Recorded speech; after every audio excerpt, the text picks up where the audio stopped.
Pemirsa, munculnya putusan Pengadilan Tata Usaha Negara atas dikabulkannya gugatan untuk mencabut surat pemantapan Ahmad Usmarwi Kaffa sebagai Wakil Bupati terpilih masa jabatan 2018 hingga 2023 akan segera dipelajari oleh DPRD Muara Enim.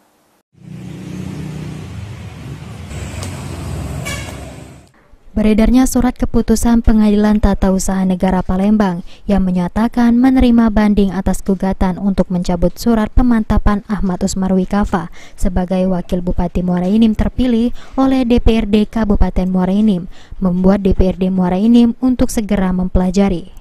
Dikemukakan oleh Wakil Pimpinan 2 DPRD Muara Enim, Hadiono, saat ini pihaknya belum menerima secara resmi salinan surat putusan banding atau putusan Pengadilan Tata Usaha Negara Palembang. Saat ini surat putusan itu sendiri masih beredar secara digital dan jika pihaknya telah menerima salinan secara resmi akan mempelajari secara seksama dan selanjutnya akan melakukan koordinasi dan menyerahkan ke kuasa hukum Dewan sebagai penanggung jawab hukum. Sampai saat ini belum menerima salinan dari putusan petun tersebut. Cuman baru mendengar dari media-media dan dari mulut ke mulut.